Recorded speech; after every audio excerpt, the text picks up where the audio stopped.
தோல்வி குறித்து கருத்து தெரிவித்துள்ள சிஎஸ்கே அணி கேப்டன் தோனி, நாங்கள் இன்று பேட்டிங்கில் நிர்ணயித்த இலக்கு ஒரு நல்ல ஸ்கோராக நான் நினைக்கின்றேன்.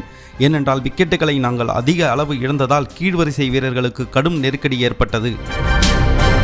விக்கெட்டுகள் அதிகம் இழப்பதன் மூலம் 20 ஓவரும் முழுமையாக விளையாட முடியாத நிலை ஏற்படும். ஆனால் பிராவிஸ் அவ்வரமாக விளையாடி சரியான வாய்ப்பை பயன்படுத்தி ரன்களை சேர்த்தார்.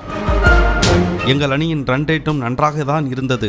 பவர் பிளேயில் நாங்கள் அதிகளவு விக்கெட்டுகளை இழந்தோம். கூடுதலாக விக்கெட் இருந்ததால் எங்களால் ரிஸ்க் எடுத்து விளையாட முடியவில்லை. கம்போஜ் பந்து வீச்சில் ஸ்விங் செய்வது கிடையாது. வெறும் வேகமாக பந்து வீசி செயல்படக்கூடிய வீரர் பொறுப்புகளை எடுத்துக்கொண்டு விளையாடுகிறார். அவர் நல்ல ஏர்கர் பந்துகளை வீசுகிறார். ஆனால் அவர் பவர் பிளேயில் நாங்கள் தொடர்ந்து மோசமாக செயல்பட்டு வருகிறோம். முதல் 6 ஓவர்களில் இவ்வளவு அதிக ரன்களை விட்டுக் கொடுக்க கூடாது. கம்போஜ் பவர் பிளேயில் 3 ஓவர்களை வீசினார். பந்து ஸ்விங் ஆகாத நிலையில் அது மிகவும் கடினமான ஒரு விஷயமாகத்தான் நான் கருதுகிறேன். பேட்ஸ்மேன்கள் தங்களுடைய திறமையை புரிந்து கொண்டு விளையாட வேண்டும். பேட்ஸ்மேன்கள் தொடர்ந்து ஒரே மாதிரியான போக்குடன் விளையாட வேண்டும். உங்களால் சிக்ஸர்களை எந்த நிலையிலும் அடிக்க முடியும். உங்களுக்கு நீங்களே அழுத்தத்தை செலுத்திக் கொள்ளாதீர்கள்.